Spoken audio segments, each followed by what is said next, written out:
Welcome, everybody. This is the first Maher Media stream. First kind of big thing that we've been doing. First really big video content that we kind of have. Obviously most people that that you're probably watching this on a bunch of different things. This is on my channel. This is on my Twitter, our Twitter, all that type of stuff. We're kind of all over the place. So I'm Chris. For those who don't know, this is Paul. I met Paul, say 2 years ago? Like 2 years ago. Like 2 years ago, yeah. And basically the whole thing, how this started, Maher Media, this whole thing was actually a project that we were going to do in 2022. So going into this past season, 22-23. And it didn't really kind of go through because I was kind of doing some stuff with school and it just wasn't going to work. And I didn't want to, like commit as much time to kind of everything if I wasn't going to be able to put an entire effort into it. And then I kind of reached back out to Paul later on because he was originally in the mix the first time. And we since May 8th we kind of been working on this. We started it and now we're here. So welcome aboard, brother. Yes, sir. This is gonna be fun. And this is again, this is kind of like our big kind of opening stream. Got a couple people in here. What's up, Mr. Twister? Thanks for joining us. So just gonna be kind of going over a couple things with the brand, kind of what we're gonna be doing essentially as a company. Talk about our sponsors a little bit, where you can kind of find out our stuff and all that type of all that jazz, and then we'll kind of get into some flyer stuff. So I mean, for you, I think what's kind of some of the things that I guess you're looking forward to this year, like with us and the content and everything. I mean, just the fact that everybody else is the same. Yeah. Like we're gonna do it different. Yeah. So that's kind of the point, right? Yeah. There you go. Yeah. Just doing it different. Really just making sure that everything we do is honest and raw. Right. Just kind of, I don't really see the issue with being a fan, like everybody tries to take the fan part away from it. Like that's not the whole reason why we're here, why we're doing this. So, just kind of putting that in and making sure that everything we put out is something that we're, passionate about. Right. Exactly. Yeah, no, for sure. I agree. Like one of the things that we've kind of said to ourselves, and I think for people watching this and, who might see the clips later and everything too, like, we want to be different. Like we want to be that, like I have no problem with being a fan. I've said that many times. Like I grew up a fan. That's how I am. And I'm not going to change how I act, and I think it's a good thing because I think a lot of what, we can do can kind of, I think everybody can kind of understand. Like there's like, it's been different with the Flyers this summer. I think, you got Mitch Cobb, obviously that entire drafting and all of that stuff. Obviously there's been a couple things that happened and we'll get into that today. Jonesy and Briere, like there's a lot of good things that could come out of this, I think. And for us, I think for right now it's just we're still growing and we still have a lot of things that we can kind of build on. But I think just for us in general, I think the one thing is that we're always going to be that kind of true to ourselves type feeling. Like we're not really going to bullshit on what we're feeling or what's going on like that. We're going to say what we're going to say, and I think that's one of the biggest things you can do, and just be honest. And I don't think there's a problem with doing that, and I think fans can enjoy that type of stuff too. So I think for us there's a lot of cool things that we can kind of get into, and we're going to have more video content kind of like we're doing right now and all that type of stuff. Obviously the website is up. It's mahermediaco.hockey. You can check that out. That's all over our socials. Obviously our socials are at the bottom. It's also all over my account as well. If for those that might be watching from YouTube and stuff. But yeah, no, I mean, I think there's a lot of good things that we kind of have so far. Specifically the sponsors, we could get into them for a minute. Foco's a good one. I think there's a lot of cool things that they have. You can use code Maher, 10% off. I mean, I think Foco's got a lot of cool stuff. You see they've been doing the overalls. Yeah, the Phillies overalls. That's a big thing right now. Yeah. I think Stubbsy. I think Garrett Stubbs is the one who started that. Hmm. That's pretty cool. I've seen that with the Yankees too, where the Oh yeah, the Yankees have. Yankees did it. Yeah, Yeah. I think they have them for all teams. I don't know if they're going to be bringing out more bobbles for the Flyers. I hope so. They might be. I would hope. They'll probably do something because of the new uniforms, if I had to guess. Yeah, that's what I'm thinking too. Because and especially like once Michkov and Gauthier come over, they'll probably do a whole new line. Yeah, that would be sick. Could you imagine a whole Michkov and Gauthier bobblehead? That would be clean. Both of them on one stand. Yeah, like both of them on one, and then you got like some of the Phillies ones they make are so like detailed and stuff. Like we have one of the heart ones right here. Yeah. If I could grab it real quick. There we go. This is one of the Carter Hart ones that they have. It's actually really clean. They sent this to us. Super cool. Really nice detailed design, all that type of stuff.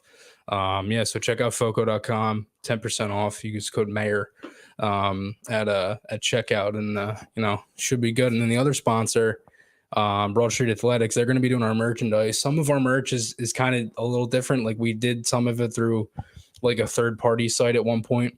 And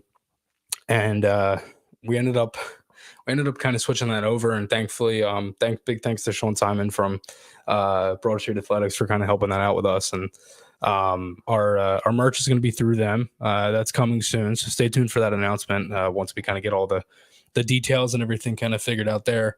But yeah, I mean, they got really cool stuff, and I think you could probably talk more about them because you have a couple things. Yeah. No, BSA is they're not really like your traditional kind of I guess merchandise. They're more like the sporty like athletic material, and that's not going to be like a super it's not going to be a down the line thing that everybody is in favor of, but right. I think ultimately quality over quantity, and their stuff is very, very high end. Plus it's a local business, so you got Foco, who obviously they're more international. Everybody knows Foco, but BSA is it's good to have kind of like a local business and somebody from the Philly area doing it. So that's always exactly, and like we're kind of like that too, like a local business type thing that's helping another. You know what I mean? Like, so yeah, no, I mean I think a lot of that is true, and I think for us, like we got a good kind of group here of just people that can kind of help us out, and at the same time, our biggest thing is just having like quality merch. Like that's what we would rather have instead of running it through like Teespring or Spreadshop or one of these other sites. That's just like once you start getting the stuff, it kind of just like cracks on you and stuff too. Yeah, if you get it. I got a couple instances where I've ordered things and they haven't come in, and we didn't want to go through that, and it's not fair to you guys, the people watching. And again, just one quick thing too for the people watching. We will get to your comments in a second. There are a couple on there. We just want to kind of go through a couple things with the site too. But yeah, I mean, for BSA and Foco, thank you. Huge thank you to them for sponsoring us and kind of patiently waiting kind of for us to start up and all that jazz. But yeah, let's get into some Flyers talk. Into it, yeah. Lots of stuff to talk about. You want to start with the obvious one? Yeah, well, let's kind of start with Michkov a little bit. Go ahead. Yeah, so today, SKA St. Petersburg had their season opener, and Michkov was nowhere to be seen. Healthy scratch. I know towards the end of the preseason, he was kind of getting limited minutes, so a little interesting that he's not gonna even lace him up for the start. I have not seen one game that this kid's played. Me neither. I've seen highlights. Yeah, but I haven't seen like a full. Yeah, every time it's been on, I haven't been able to watch it. Yeah, no. Yeah, unfortunately, it sucks, honestly. Seeing because you obviously want guys to play. Now, at the same time, we don't really know what it is. It could be, a minor injury. He might just want a day off. Could be a schedule thing, depending on if they have, if they played 3 and 4 or 4 and 6, whatever. I don't really know how it goes over there. He obviously made the roster and everything. It's just, healthy scratch for the first game. It's unfortunate. I would have liked to maybe seen him play, but I mean, unfortunately, their season is long, and he's going to be there the next 3 years. Right. So exactly. Ultimately, whether he's playing today or not, he's going to be playing there eventually. So it doesn't I don't really think it's. I don't think it's anything too drastic to be like, oh my No. God, like, but it's tough because, you have I think for us, it sucks because it's like, all we want to do is see him play. Right. And we know that like once we get through the season and it gets like worse, we're going to be like, oh God, I can't wait for Michkov to come over. That's what by like January, February, it's going to be like, oh my God, I can't wait for Gauthier and Michkov to come over here. Like, you know what I mean? So, yeah, it'll be interesting to kind of see where all that goes and kind of where, what kind of happens, especially in these next couple of years. Because again, you got Gauthier too, who could make his debut at the end of the year, but we'll see. Yeah, I mean that. It depends on how BC does in the playoffs. Right. Obviously, they're going to be a deep team this year. So if they, if they're making a playoff run, he might not come over. Right.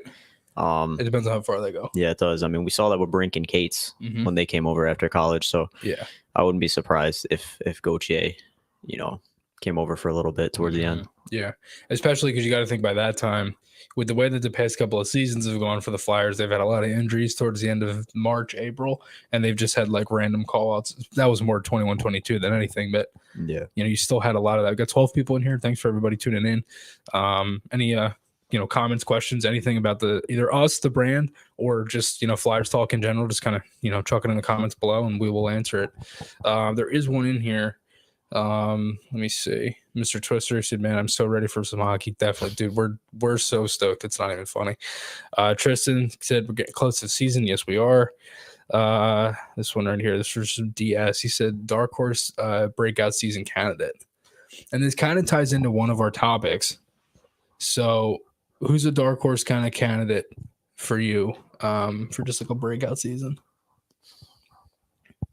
It's tough because I feel like I know my answer, but go ahead. Do you? Yeah. Okay. I feel like it could be somebody completely unexpected. Yeah. Like Sean Walker, like somebody random like that. Yeah. But if we're gonna go, really Walker, it just seems like something that would happen. Yeah. Like he comes over from LA and then all of a sudden he's like, a lockdown, like top 4 defenseman. Yeah, it's interesting. That's a good point because I do think a lot of people. Well, I've said this before on the pod, on the Chris Maher show. Like our defense is going to be bad. Oh yeah, it's like terrible. I think people are really underestimating how bad our D is. I will say, I think our offense got better, but I don't necessarily think that it's going to change much in the sense of us in goals against. I don't even know if our offense got better. I mean, if you count in Cam and Coots if they're healthy, that's what I'm counting in. Okay, you know what I mean. So like, if those guys are healthy, I think they're actually not that bad of a team offensively. If again, and it's a big if because it's not just Cam and Coots, it's Farabee too. Farabee's got to be fully healthy. Farabee's got to be fully healthy. Yeah, it could be Farabee actually. That's a pretty good shout right there. Yeah, because Beezer's the guy. Like you've seen it before. Like you remember that game a couple years ago? I think it was Black Friday against Carolina. He had that absolutely gross breakaway goal. Yeah, like you've seen it, and he has the skill. I mean, he put up the 20 goals up. Yeah, the problem is, when you get set back an entire year because you miss a whole summer of training from a shoulder injury. I mean, it's the same thing that happened with Frost. Yeah, it's the exact same thing. And unfortunately, both of them are kind of getting in the doghouse. Yeah. I mean, Farabee already got the contract, but we still have. This is what's happening with Frost. Yeah. Like, unfortunately, that's just kind of where it is. But to go back to the question, my breakout candidate, at least for me, Tyson Forrester, because I can genuinely see Forrester being like top. I think at least top 5 in rookie scoring. I think.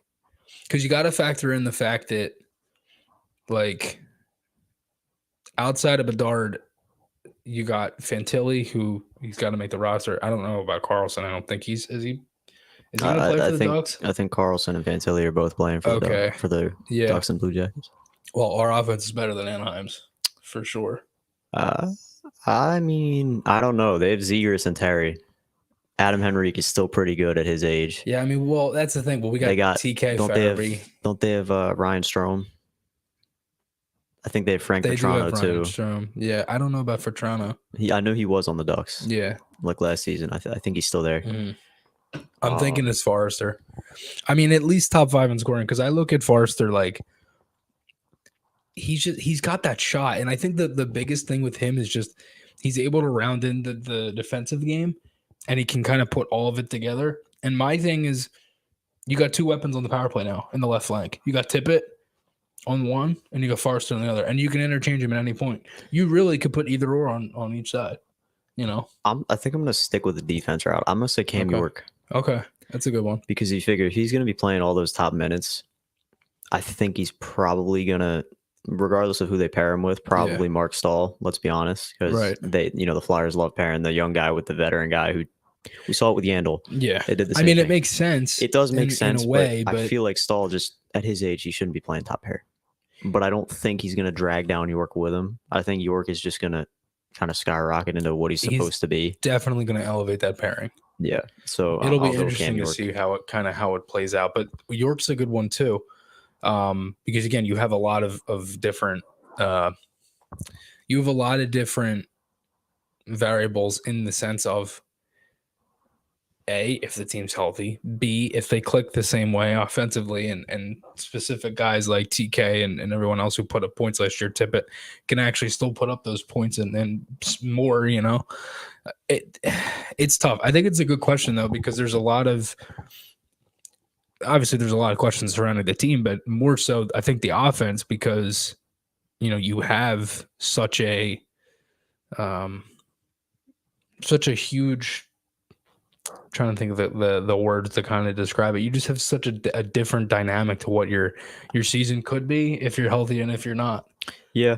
I mean, I think, if Coots and Atkinson are as healthy as they say they are, and they say that they're both, fully clear, they're both ready to go, I think they're probably still bottom 10, but I don't think they're, competing for a lottery spot. I think they're probably like somewhere in the 8, 9, 10 range without them, or even if they're, half of the players they were beforehand. You could be looking at like a 3, 4, 5, maybe 6 kind of situation. Yeah. And that's the one thing that's kind of good about it. And not like that I don't, like, I've said this so many times, like, I don't root for them to lose any game, and I don't want them to lose the entire season. And I know there's people that think that way. I think that's so stupid. But part of me also is like, it's not the end of the world if they lose. Like, I don't get upset. You know what I mean? In recent years, like the years that they were good, like 1920, I'd be like, oh my God. Oh yeah, I mean, of course. You know what I mean? Like, because they were, playoff team, yeah. But like now, I look at it like, it is what it is, and I think it's even better than last year because you got 2 firsts. It's true. The problem with that is, though, it's Florida. Yeah, you got to hope that Florida's got Kachuk now. They're not. I mean, they're not going anywhere. You got to hope that they end up. They're not going anywhere. Yeah. At best, I don't see that pick being any worse than like 22nd. If you could get it to like 18, that'd be great. There's no shot, because if they were at 18, they'd have to be like on the borderline cusp of the playoffs. And I know they almost missed last year. I know they did, but they got better. Yeah. They lost to Claire. Interesting. But they lost to Claire. Who else did they lost Stahl? Yeah, but was Mark Stahl? I mean, they did lose Gudis. They are injured, though. They did lose Gudis, too. They don't have Montour for at least 2-3 months. That's true. And can maybe Bob be the same Bob? That's true. Who's never really proven if the wheels be the same Bob all the time? If the wheels fall off early, maybe maybe they can't. But then again, people said that about Boston last year and how injured they were at McAvoy and Marchand, and they were fantastic. Obviously, still lost in the first round in regular season here. That's it's an interesting topic. I might take that back. I might take that back now because I forgot that they lost Gudis too. Yeah. They lost all those guys. So no, they didn't get better. But yeah, I mean, if you look at the Panthers, Cab Friendly, think. Let me try to pull this up real quick. Yeah, I mean, it's interesting because there's so many different kind of variables until where this plays in, but they are right now they're negative in cap space. They're like 1.1 negative in cap. They did get Ekman Larson. Yeah, but he's not that great anymore. No, he's not. But for his cap hit, it's a decent pickup. Yeah, got 24 people in here. What's up, everybody? Thanks for tuning in. Let's get to some comments too. But Yeah, I mean Florida, it's interesting. I mean, again, we have that pick, but they're pretty much the same team: Barkov, Kachuk, Reinhardt, Bennett, Verhage, They're very top heavy. Rodriguez, Lusterinen, Cousins. Defense: Forsling, Mikola, Ekman Larson, Mike Riley, Kulikov, Mahura, Lucas Carlson, Matt Kierstead. That's a rough D. That's a rough defense. Yeah. Yeah, I mean, we'll see. It'll be interesting. Let's get back to the Flyers though a little bit. Frost situation. Bill Meltzer wrote it the other day in his Hockey Buzz article. Flyers are kind of getting close. That was a comment from Jonesy. They're getting there on Morgan Frost signing. I talked about this at plenty about how much I kind of like Frost and wish that we could kind of get him to sign pretty quick. It's been tough. Obviously, it's September 2nd, and still no contract. Really, I don't think it is a good thing if he misses any camp. I don't want him to miss camp at all, but unfortunately, that's kind of might just be how it goes. That's what happened with TK a few years ago, right? Yeah, missed he missed 2 days. Yeah. Provorov was signed and then was actually on the ice for the first day. Mm-hmm. So I think that was how it went, if I remember. But this is a good question here. It's a very good question.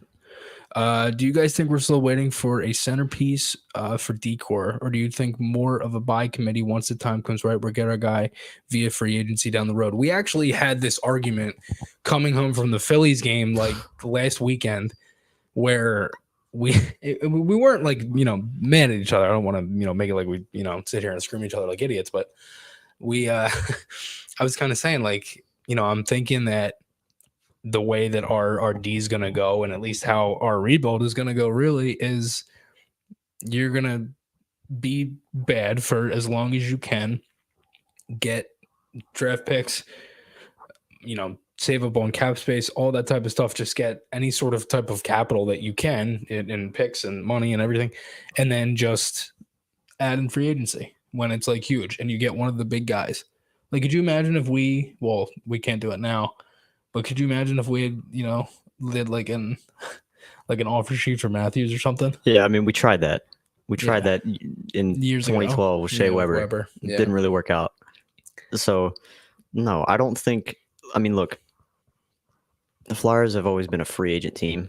We know that, but ultimately, now you just have to build your team through the draft. You have to. The issue with that, though, is you need to know how to develop them. That's been our problem. That's exactly. It was been our problem for like a decade, if not more. And the thing is about this draft this year, it's very defensive heavy. Yeah, like it's super top heavy at the blue line. Yeah, I think we're going to take at least a D in the first round again. Maybe. I mean, I know Bonk is obviously he's not going to be like a first pair guy. He's going to probably depends where we pick second pair guy. And there's so many variables to go into it. Who's there? All that type of stuff. If you pick in the top 5, you're getting a legit 1D. Yeah, which is what we need because we don't have anybody. Right. Cam York is our best defenseman, and he's probably at best like a 1B. I think York's a number 1D. I don't think so. Well, what's a 1B? A 1B is a guy who's like he's a fringe top defenseman. Like he's not your go-to like guy. Kind of like a strike. Like first pair. Honestly, kind of like a Timonen. Because Chemo was never really a dog. Yeah, but he was a 2. Yeah, for the most part. I mean, well, when we had Pronger, when it switched, it was kind of more Chemo was 1, and that's not me saying that Chemo's a bad defenseman. He's one of my favorite defensemen I've ever seen play, but I don't know. And then again, that's also not me comparing York to Timonen. That's a totally different conversation. No. It's just especially defensively, we need. You need a legit 1D. Yeah, you don't have one. And I think the biggest thing with us and the defense is I genuinely think we're going to save as much money. And Bria kind of already hinted at it. Like, we're going to save as much money as we can, move out bad contracts, all that type of stuff, and then try to just add in free agency and see what we can do. You have to. It's kind of like what Chicago's doing.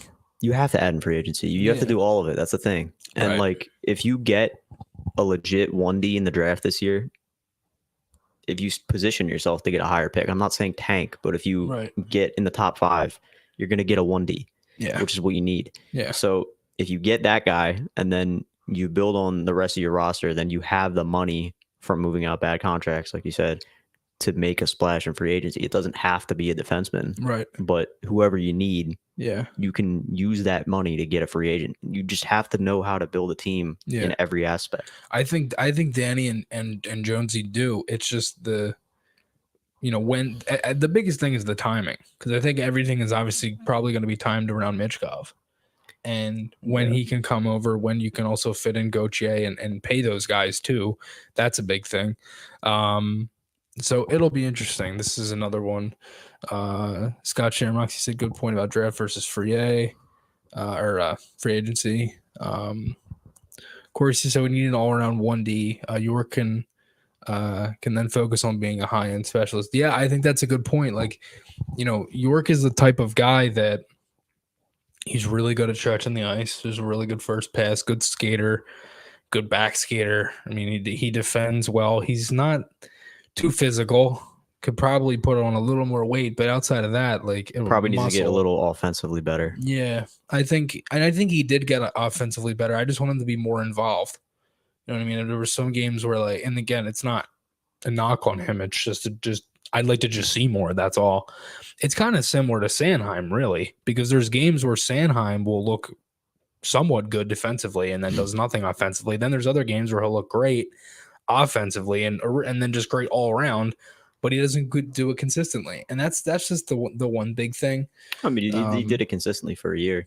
Yeah, for like, he basically did it from one time out of December about 8 years to the end of the year. He basically did kind of what Frost did last year, which was like play really good for more than, I think it was like 55. Frost was 55 games. It was around December, so give or take. If Danny Briere is the GM at the end of 21-22, do you think Sanheim gets that contract? That's a great question. If Briere's GM, not only is it not Chuck Fletcher, but you have a rookie GM giving out a contract of 8 years. Does he get that? I don't think he gets that contract. I do think he gets a contract, though. I think he gets a contract. I think he gets 5 at the same number, 625. I don't know about that. That walks until he's 31. Sometimes what, 20? Something like, I think he's 30? 28, 29. Yeah, walks him past UFA, all that. I mean, they did get him till 2031, but yeah, well, yeah, just the wrong year. Wrong 31. I don't know.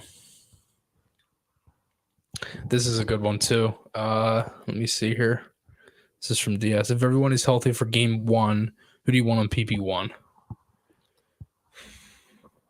I'd say Tippett's got to be on there. I'd say Tippett in the left flank, York at the quarterback.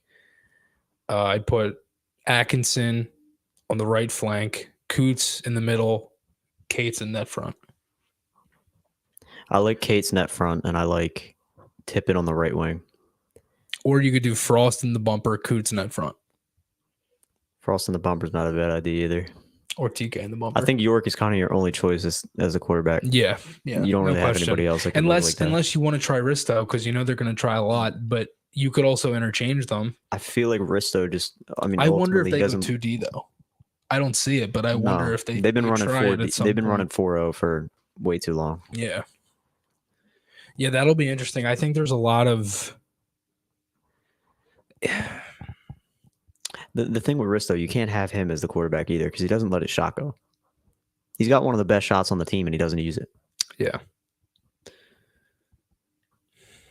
I don't think Risto was that bad offensively. I just wish he would use it more. The problem is he had to hone in so much on his D because it was so bad for so long. Right. That he's kind of not really neglected his offense. He's still there. Like you saw it against Anaheim, that one breakaway. He's got silk.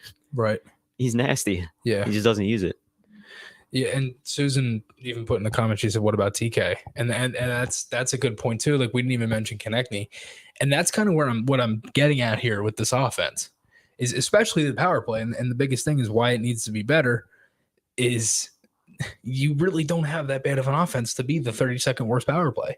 You have a lot of options here. You have Farabee. I mean, we didn't even mention Farabee or TK. Yeah, I mean, TK is just an all-situation guy. Right, and you could even put TK in the bumper if you wanted. You could. Yeah. I think he's going to be on the first unit, but my personal first unit, I would put him on the second because I think it's more of a threat. I agree with that because if you can have 2 good power play units, that's dangerous, especially if you put Forrester on there. Right. And really, it doesn't matter where they are. If TK's on the first one and Forrester's on the second, like even at that, you could do literally whatever. So, but yeah, no, I mean, I think it's interesting. Like, there's a lot of different kind of questions for that too. What are kind of your expectations, I guess, for the season? Like, where are you at right now? And I'll put that in the chat too. Like, for those who are watching, like, what are you kind of thinking for the season? What are your kind of expectations for the Flyers this year? I kind of said it earlier. It really just depends on how. I know it sounds like a broken record saying it over and over again, but Coots and Atkinson are the biggest 2 variables. Yeah. Because if they're both completely healthy, or even like 75% of the players they were before they got hurt, you could be looking at an extra like 8 to 10 wins right there. And I know that sounds like a lot, but those are 2 of your best offensive players that have been hurt for pretty much an entire year. So I think if they're both healthy, even close to fully healthy, maybe somewhere like bottom 10, like 10 to 12 range from the bottom. If you have issues with them, or if some other shit happens and people are hurt, then you got to remember how bad this defense is. It's terrible. Goalie situation, we don't know, because if Hart's not there, who's your starter at night one? Well, if Carter Hart is not, busted for something, then it's got to be him. But if it's not, then I don't know. I kind of want to, just out of pure curiosity, I kind of want to see Cal Peterson in there, because I know Erisson's going to be everybody's choice. Over Sandstrom. Oh, but Peterson, I mean, is. Is that really even a no? question? It's not. It's really not. And it's not nothing against Felix. It's just he just didn't play good. Nah. And I like Sandstrom. I think he could be a good goaltender. It's just a confidence thing, I think, because he did play in some good games last year. He did, yeah. The game that I was in Carolina, Forrester's debut, he was great. He was, yeah. And he gave it. It was a weak goal early. We just couldn't score, and that was the thing. Our offense was just bad. Yeah, that was the problem. Yeah, I mean, look, Cal Peterson is, $5 million cap hit. It's not something you're just gonna, I don't know if I agree with the Peterson hate though, because I look at it like this: like, we have no idea what this guy can do when they change the scenery, and we've seen it before with goalies. It's happened. Bob, I know he was younger, and he's Peterson's really not that. Though. Bob was like really young when we traded him. Markstrom did it. Bob was what, like 19, 20 when we traded him? No, he was older than that. Maybe 22. 22? I think he was 23 when he won the Vezina. Okay. Was it Vezina? He won the Vezina. Yeah. Cal Peterson is 25, 26, He's 28. 28? But most goalies don't. Dude, he's 28? Yeah, right. But think about that. Most goalies don't even look at it, don't even get to that point until they're like 30. I understand that. But okay. You're saying they don't reach their prime, right? Until they're like 28, 30. Pretty much. Okay, well, if he is, close to his prime and he's playing at like an AHL level. I agree that he makes too much money, probably. He makes way too much money. Dude, but that's not our problem. No, it's not. Because we never signed that contract. It's our problem because it's on our cap hit. It's not a problem, though. No, and I think part of it is like, I'm going to kind of wait on the hate for Peterson if it even comes, because we don't know what he is. And there's a lot of variables to, him potentially being a better goaltender, you know what I mean? And actually coming out and playing, in a better type of way.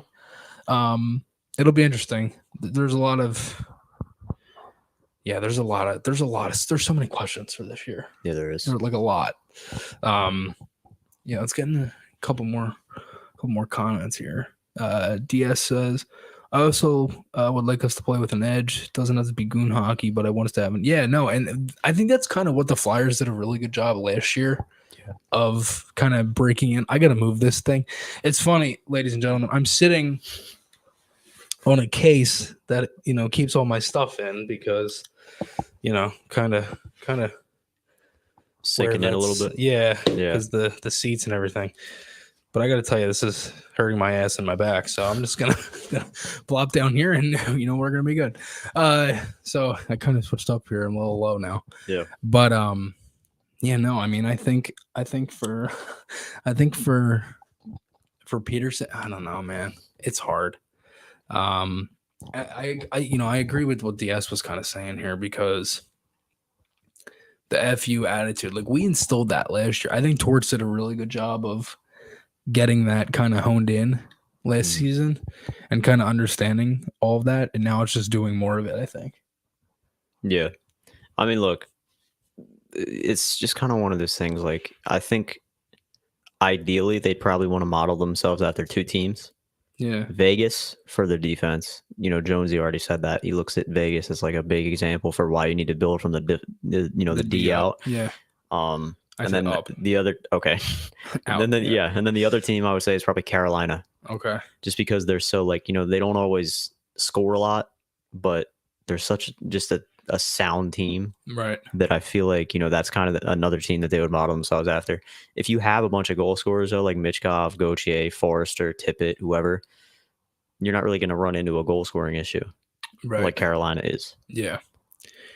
I think part of the problem with Carolina with that was they were hurt. And also at the same time, like, Florida, dude, they just caught lightning in a bottle and they just kept going. Like, they were just so good.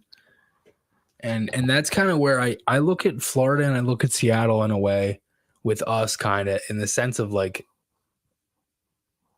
why not? Yeah, like, why can't we do that? That's that type of mentality I think we can have this year. I mean, that's definitely the mentality you want the players to have. Mm-hmm. But, just from an outside perspective, you're like, well, I mean, why would it be? Right, exactly. It's kind of hard to even get to that point. Yeah. Like. No, it is. Yep, yeah. 100%. It'll be interesting. Like, there's a lot of things that, again, kind of go. There's so many questions in camps. Camps in a couple of weeks. Rookie camp in 2 weeks. I think. 14th, something like 14th that. It starts. Rookie game is on the 15th and 16th. Mm-hmm. Yeah, obviously we'll have coverage from camp and rookie camp, training camp, all that type of stuff. Let's kind of get into the last couple things here. Top 5 games for us this year. I'm curious, what's anyone in the chat? We're gonna ask you guys a question here. What are your top 5 games that you're most excited for this year for the Flyers? Because I have a couple, you have a few. So you go first. I'll go off you after that. Are yours in order? What? Are yours in order? Mine are in order, yeah. Okay, yeah. So mine from bottom to top, 5th, I'd say, is February 10th against Seattle. The reason I say that is because, well, one, Seattle's just a fun team to watch. Yeah. Like, Hackstall's coming back, obviously. We've seen that before. Turned into a completely different coach with that team. I don't know what the hell happened, but it's like he woke up and learned how to coach. It was crazy. I mean, yeah, but it was a couple years after too, in Toronto too. Yeah, you did spend a little time there, so that's obviously part of it. But we're going to be there in person for that game, so that's going to be another reason.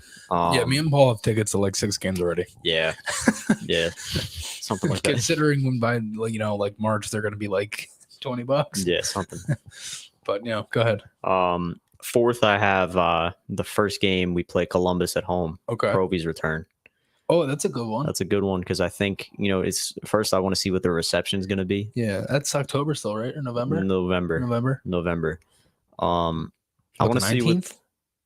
That sounds about right. Yeah. I don't know the date, but I think that sounds. It's a home. Close. It's a home and home because they play. Or not a home and home. It's a double home game weekend. We have like 4 of them this year. Mm-hmm. But go ahead. Yeah. I want to see what the reception is going to be. Mm-hmm. But also just, how's he going to play in his first game back in Philly, right? Right. It's like those return games are always interesting. Like I know some people probably looking for, like one. Ghost. Yeah, that was bad. 3rd is this again against Columbus. This one's a season opener. Okay. You don't know. Like that's the first, kind of glimpse you're going to see. That's my favorite game of the year. In the Danny Briere era, right? The new era of Orange. That's the first game. So, right. That's kind of a no-brainer. Second one is the home opener. Okay. Always a good one to watch, and I feel like it's always against Vancouver. Yeah, we'll be there too. Yeah, we'll be there for that one. It's crazy that when that article came out with the schedule, it said like only 2 games. I'm like, what? Yeah. I'm like, it was 2001 last year, this year, and 2012 was the home opener, was Columbus or Vancouver. Yeah. And feels like it's every last year, this past year, or no, 21-22 was the second home game was Vancouver. No, 21-22 I think was Vancouver. It was Vancouver last year. 22-23, the second home game. Oh, was it? It was Vancouver. Wow. It was Jersey, Vancouver. Well, speaking of Jersey, that's number one. There you go. It has to be. I mean, the Stadium Series. Why wouldn't it be? Yeah. Everybody loves some outdoor hockey. I can't wait for the Stadium Series. Plus, we remember what happened the last time. Yeah, last time we played on. If there's one game, like if we went 1-81 this year, if there was one game I wanted them to win and lose every other one, it's the Stadium Series. Yeah, just so we can rub it in the Devil's face because they're going to make the playoffs and they're going to be great. Yeah, but if we can win the outdoor game, that's all I care about. Mine are a little different. My number 5 is December 2nd against Pittsburgh. I love it's the first game against the Penguins. I love when we play Pittsburgh. It feels like a playoff game every time to me, at least. At least I take it that way. Number 4, I have January 20th against Colorado. It's actually my father's birthday, and I'm going to be taking him to that game. I don't think my dad's watching this, so I could say that. I'm going to be his president with tickets. I might have spoiled that now. I don't know. But number 3, I have the home opener. Always love the home opener. Classic. Again, like I said, we're going to be there. We're going to have some content. Number 2 is the Stadium Series for me, just because I have the first game of the season at 1, and I love the first game of the season. So, because it's the one game where I don't have to be previously pissed off at something that happened the game before, and I don't have to stress if they lose or not because it's the first game and there's another 81 after that. But no, I mean, I think again, like the stadium, that's going to be so fun, man. The Stadium Series. Oh God, I hope we win that. I really do. I wonder what our jersey's going to be. You think they do something with the Quakers? I hope so. I really hope so. I don't know. I hope they do. I feel like we did orange last time though. Yeah, we did do orange last time. Yeah, they did like that color rush. That's kind of what that was, right? Like NFL color rush a little bit. A little bit, yeah. It was like no white. Yeah, they even had the helmets. Remember the helmets? The helmets were sick. They were supposed to look like the NFL helmets. We wore them twice that year. Remember we wore those jerseys against Buffalo? No. At home, and it was Hartman's debut after the deadline. I do remember that. Okay, yeah. Because he went in and like laid somebody out on his first shift. Yeah. I remember that. And he had a fight against, I think it was Darlene. He hit Darlene. Was that who it was? Yeah. I think he fought, was it Colin Miller? I forget. I don't know. Yeah, and then we ended up trading him in that summer. Yeah, I saw him for Tyler Pitlick. Yeah. Yeah. Yeah, no, I mean, I think the one last thing is we actually have the giveaway. Yeah, so we did a Bobby Brink signed puck giveaway. We did it on our Twitter, posted it like a week ago, I think it was. This one. So we do have the winner. It is Mark on Twitter. It's at TV Time for Me. Mark, you won. We did the spin this morning. Congratulations. We'll be getting you your puck soon. We do a lot of more giveaways and stuff throughout the year. We have a lot of cool things. We did a Forrester puck, Brink. I believe we have a couple other signed pucks coming soon. We won't spoil the names, but we do have a couple other ones, and we're going to be doing a lot of them kind of throughout the season. Might be doing some with FOCO and probably some with BSA for some merch too. So it'll be interesting to kind of see where all that all kind of plays out. But Mark, congrats on winning the Bobby Brink signed puck. Outside of that, anything else, my friend? Not that I can think of. Okay. Not that I can think of. Yeah. So again, thanks everybody, as always, for tuning in. Had like 20 people in here pretty much for the whole time. Thanks everybody so much for tuning in as always. Should be a good season. Excited for everything. Obviously it's a pretty big day for us and Maher Media and kind of where we're at. So thanks everybody for checking us out, and check out the website mahermedia.co.hockey. Check that out. We got a bunch of articles on there and stuff. Obviously follow our social media. Check out me, check out Paul, everything else. And we'll talk to you guys again soon. And go Flyers. Yes, sir. There we go. All right, we'll see you guys. Bye.